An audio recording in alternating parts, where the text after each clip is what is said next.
पक्षप्रमुखांच्या संपर्कात होते, पण आता अडचण अशी आहे की इतकी सगळे विश्वासू बिनीचे शिलेदार अशा पद्धतीने दिसत आहेत की कुणावरही शंका येणं फार स्वाभाविक आहे. कारण बुधवारी संसदीय दलाची बैठक दिल्लीमध्ये बोलावलेली होती आणि मंगळवारी पुण्यामध्ये हॉटेल सॅफरनला पदाधिकाऱ्यांची महत्वाची बैठक होती. ज्या बैठकीला सचिन भाऊ आमच्या सगळ्यांच्या सोबत पूर्ण वेळ उपस्थित होते, आपल्या सगळ्यांच्या कॅमेऱ्यासमोर ते होते. त्यामुळे जेव्हा खासदारांच्या हालचाली चालू होत्या त्यावेळेला तर सचिन भाऊ आपल्या सगळ्यांच्या सोबत होते.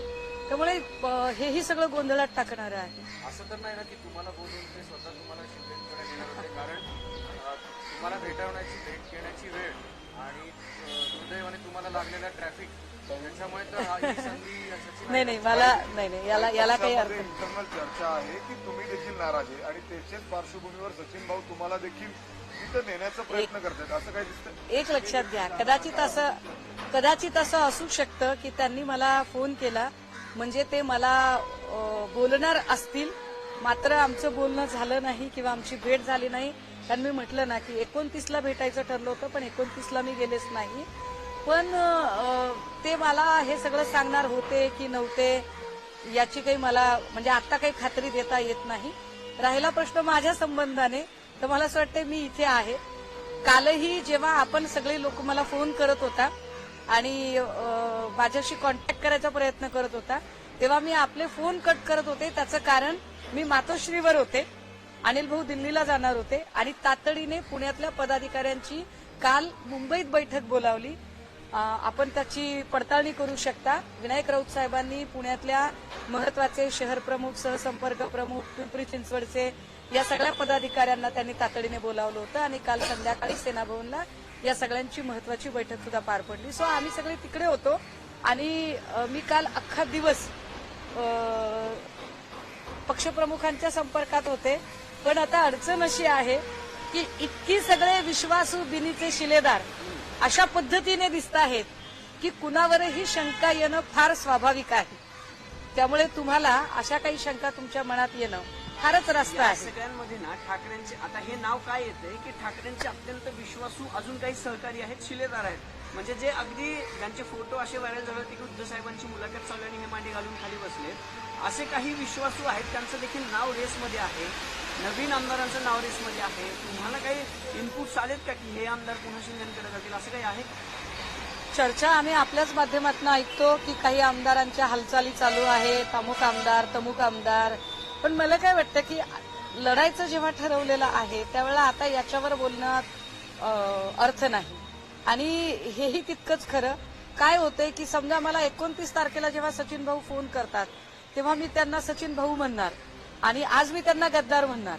म्हणजे 2 तासापूर्वी जो माणूस मला वाघ वाटतोय तो 2 तासानंतर जर मला गद्दार वाटत असेल तर मग माझ्या पण पारखी नजरेमध्ये काही चूक झालीये का असं मला म्हणावं लागेल. कारण प्रत्येक गोष्टीला लगेच ब्लॅक अँड व्हाईट असं पण काही असण्याचं कारण नाहीये, ग्रे शेड पण असू शकते. पण नेमकं काय घडलंय ते मात्र कळत नाहीये. आमदारांचं काय चाललंय ते आमदारांना माहिती, काय खरं काय खोटं. परंतु हे नक्की की त्या दिवशी जी आमदारांची बैठक उद्धव साहेबांनी घेतली होती बहुतेक त्या बैठकीला सचिन भाऊ उपस्थित नव्हते. संजय राऊत असं म्हणतात की आता आत्मपरीक्षण केलं पाहिजे. जे गेलेले म्हणजे जे खासदार होते किंवा आमदार होते त्यांना शिवसेने उद्धव ठाकरेंनी भरभरून दिलं तरी ते सुद्धा गेले. मग माणूस पारखायला कुठेतरी चुकी झाली असं वाटतंय का?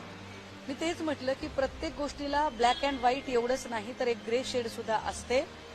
सकाळपर्यंत जर आम्हाला म्हणजे 11 वाजता ज्या वेळेला ते विधिमंडळामध्ये प्रवेश करतात तेव्हा ते सगळ्यांना हाय हॅलो करतात जसं भाई जगतापांनी सांगितलं, तोपर्यंत ओके असतं.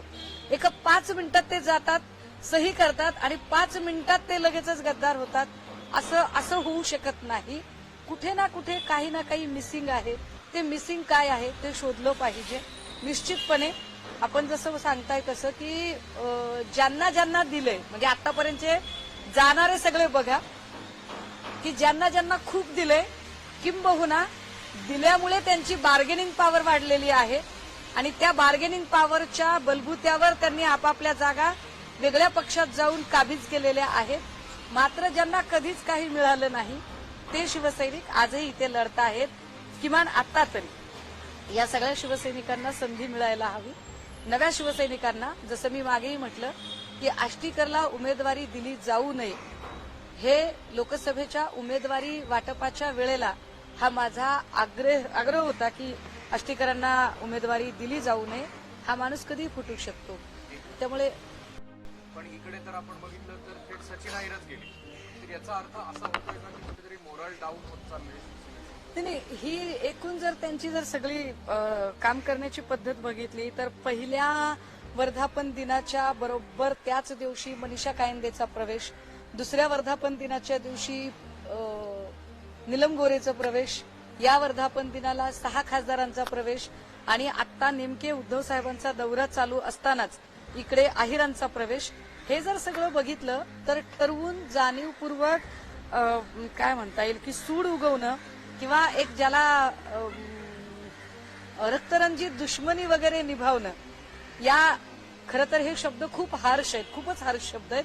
पण अशा पद्धतीनं अशा लेवलचं एक राजकारण इथे चाललेलं आहे. असं राजकारण महाराष्ट्राने याच्या आधी कधीही बघितलं नव्हतं. मला खरंच या गोष्टीचं वाईट वाटतंय जेव्हा तुम्ही माझ्याबद्दलही शंका घेऊन प्रश्न विचारता. पण परिस्थिती अशी झाली आहे की आता सावलीवरही विश्वास ठेवावा का?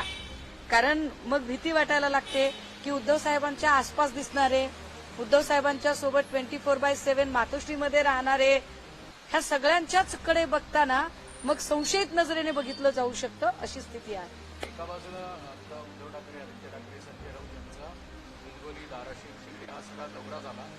एक सूर असा दबक्या आवाजात देखील समोर येतोय की तिथे काही पदाधिकाऱ्यांच्या बैठका घेणं गरजेचं होतं, कार्यकर्त्यांना बळ देणं गरजेचं होतं. थेट सभा किंवा जर मेळावेपेक्षा वन टू वन कार्यकर्ते किंवा वन टू वन जिल्हाध्यक्ष, पदाधिकारी यांच्याशी जर बोलणी केली तर निश्चितपणे एक मोराल बूस्ट झाला असतो.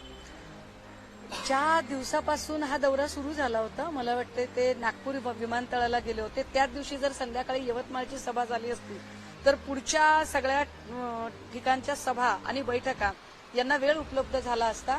मात्र सभा दुसऱ्या दिवशीपासून सुरू झाल्या, त्यामुळे यवतमाळ, वाशिम एकाच दिवशी, मग पुन्हा हिंगोली, पुन्हा परभणी, हे अशा पद्धतीने केल्यामुळे धावपळ जास्त झाली. आणि धाराशिव, परभणी ते धाराशिव येत असताना थोडासा पाऊस होता. या सगळ्यांमुळे कदाचित बैठका राहिलेल्या असतील, परंतु या सगळ्या लोकांना कदाचित पुन्हा एकदा मातोश्रीवर बोलावून त्यांच्याशी बोललं जाईल, समजून या घेतलं. सगळ्यानंतर आता काय पुढं काय? आता जवळपास तुमचे 2 आमदार म्हणजे नीलम गोरे पकडा, त्यांचंही नाव पकडू, काल सचिन आहे, विधान परिषदेचे झाले, अनेक 6 आमदारांची नावं येतात, म्हणजे 4 तरी कन्फर्म नावं येत आहेत वेगवेगळ्या मतदारसंघातून.